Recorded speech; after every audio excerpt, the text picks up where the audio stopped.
mais uma vez aqui juntos para mais um Nossa História através dos hinos. E hoje vamos falar do hino 2 do HCC, que também é o 9 do cantor cristão, Santo, Santo, Santo. Este hino tem sido chamado o melhor hino já escrito, considerando sua pureza de linguagem, sua devoção, sua espiritualidade e a dificuldade de tratar poeticamente um tema tão complicado como é o tema da Trindade. É cantado domingo após domingo ao redor do mundo, quer em inglês, português, chinês, em centenas de outras línguas. Paráfrase de Apocalipse 4, de 8 a 11, o hino realça o canto contínuo de adoração dos 4 seres viventes, lá narrado. Santo, Santo, Santo é o Senhor Deus, o Todo-Poderoso, aquele que era e que é e que há de vir. O autor do hino, ou seja, o autor do texto, a gente não pode se esquecer que sempre quando a gente fala de hino, a gente está tratando primordialmente do texto, da poesia cantada. O autor dessa letra é Reginald Heber, nascido em 1783, falecido em 1826. Era filho de um abastado fazendeiro inglês no condado de Cheshire. Era uma pessoa por demais generosa, dando tudo o que tinha nos bolsos às pessoas necessitadas que encontrava pelo caminho. Quando ele viajava, sua mãe costumava costurar o seu dinheiro da passagem em sua roupa, para que ele não ficasse sem a possibilidade de voltar para casa. Quando jovem, Herbert recebeu boa educação e durante os estudos tinha certa fama como poeta.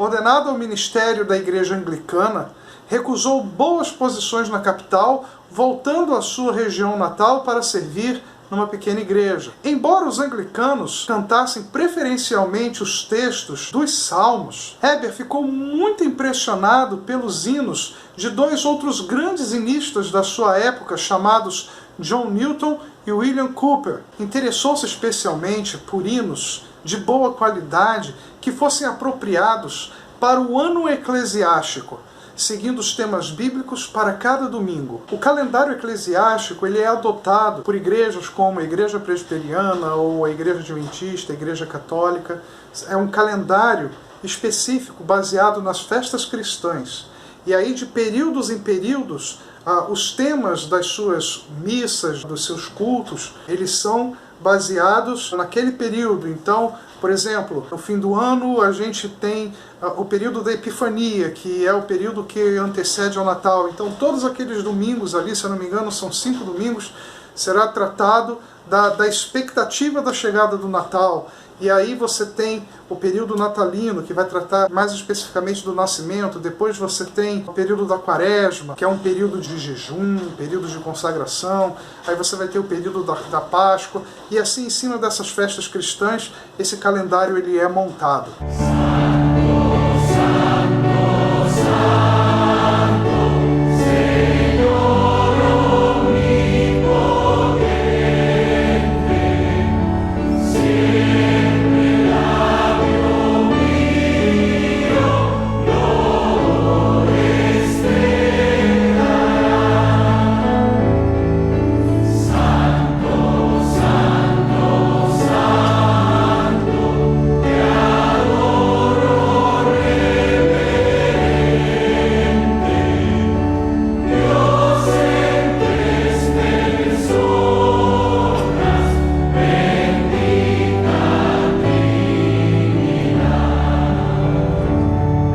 Então Herbert fez uma coletânea desses seus hinos por volta de 1811, mas o clero anglicano não permitiu que ele os publicasse. Ele chamou sua coleção de hinos escritos e adotados ao serviço semanal do ano eclesiástico, feito com a colaboração de outros bons hinistas da sua época. Depois de 16 anos de pastorado, Heber aceita uma nomeação como bispo de Calcutá, na Índia, dizendo que um pastor devia ser como um soldado ou marinheiro pronto a ir para qualquer serviço, tão remoto ou indesejável que fosse.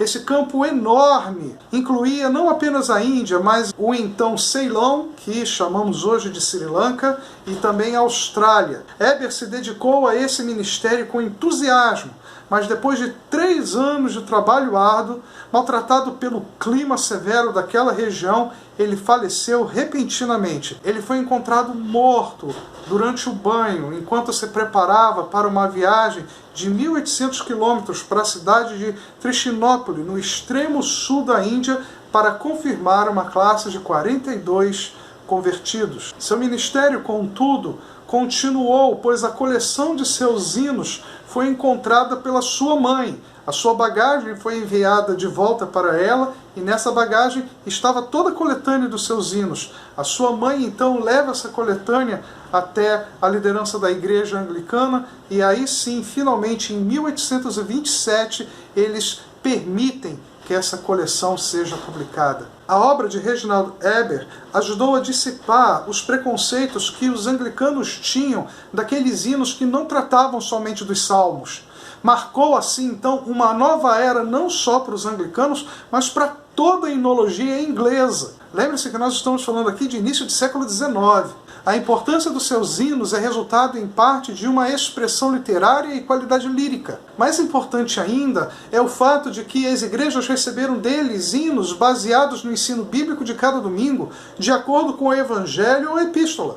Então agora, as igrejas anglicanas passaram a receber hinos não apenas com os textos dos Salmos, mas também de todo o Novo Testamento, passando assim a servir para todo o calendário eclesiástico de uma forma didática, de uma forma temática. Heber figura como um dos mais importantes hinistas ingleses do século XIX. Ao todo, escreveu 57 hinos. Santo, Santo, Santo.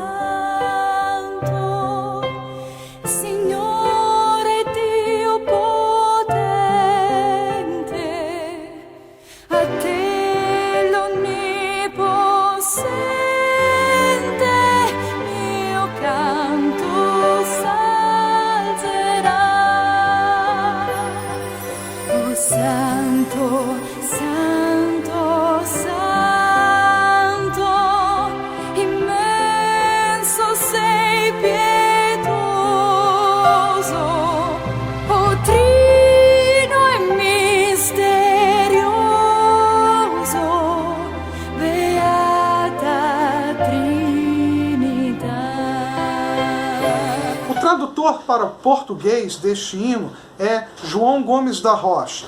João Gomes da Rocha nasceu em 14 de março de 1861 e ele era filho adotivo do casal Kelly, Dr. Robert Hyde Kelly e Sarah Polton Kelly, missionários pioneiros no Brasil. Estudou medicina em Londres, foi médico missionário na Inglaterra, em Madagascar e em outras regiões da África. Aproveitou-se de uma viagem à América do Sul para visitar a sua família no Brasil e tornou-se membro da Igreja Evangélica Fluminense, fundada pelo casal Kelly. O Dr. Rocha, que estudou música na Escócia, cooperou ativamente com a dona Sarah após o falecimento do seu esposo, no preparo de algumas edições do primeiro inário evangélico do Brasil, que foi Salmos e Hinos. Depois da morte de dona Sarah, ele continuou a obra, preparou várias edições do inário até 1919, quando dotou de valiosos índices a 4ª edição com música. Ele também produziu numerosos hinos, entre traduções, adaptações e trabalhos originais, 62 dos quais se encontram no Inário Salmos e Hinos, de 1975, e 15 no Cantor Cristão, na edição de 1971. No Inário para o Culto Cristão, encontram-se 11 de suas letras, metrificações e traduções. O Dr. Rocha faleceu em 1947 na Escócia, onde morava, mas seu coração nunca saiu do Brasil, sua terra natal, e do ministério da Inódia daqui. Hailey, Hailey, Hailey. Gott, du bist heilig. Am Morgen steigt unser Loblied auf zu dir. Heilig, heilig, heilig, gnädig und barmherzig, Gott, unser Vater, Sohn und Heiliger Geist. Falando um pouco agora sobre o compositor da música usada no hino Santo, Santo, Santo, o Dr. John Bacchus Dykes, nascido em 1823, falecido em 1876, nascido em Hull, na Inglaterra, foi um compositor prolífico e espontâneo de melodias para hinos, considerados os melhores exemplos da sua época. Estas melodias conseguiram imortalizar os hinos para os quais foram compostos. Constavam em grande número em todos os hinários do povo de língua inglesa e influenciaram a música dos hinos ao redor do mundo. Duas de suas lindas melodias estão no HCC. Hino 316, Só em Pensar em Ti, Jesus.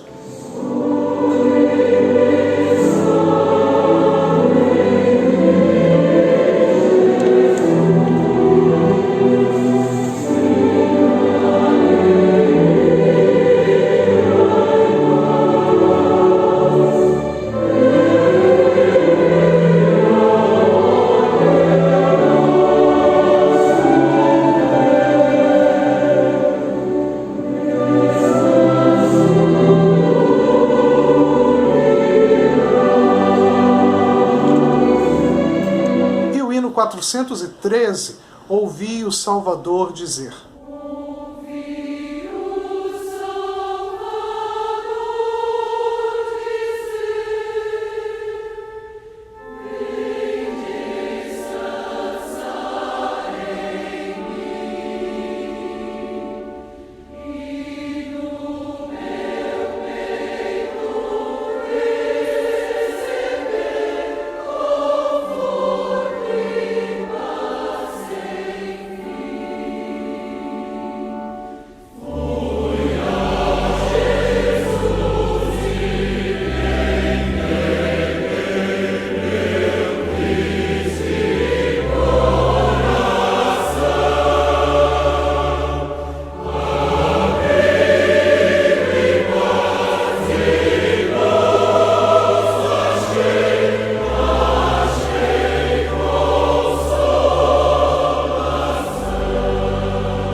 Dykes mostrou o seu talento muito cedo, desde menino, estudando violino e piano.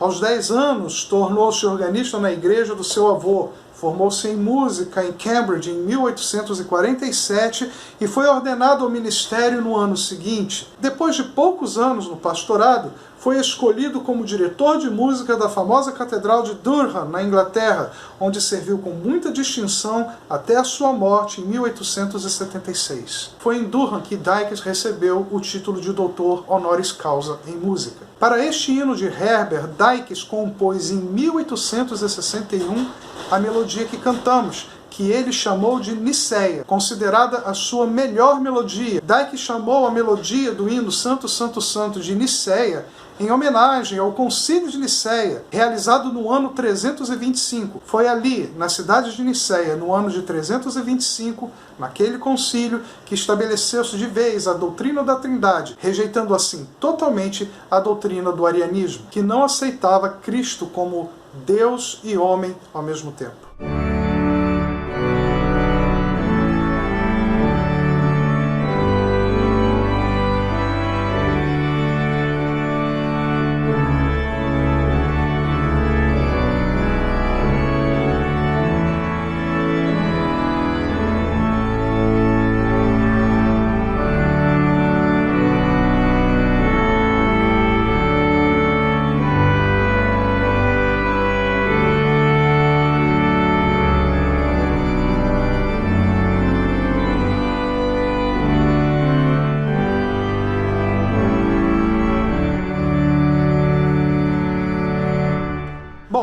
Essa é a história do hino Santo, Santo, Santo. Eu espero que vocês tenham gostado.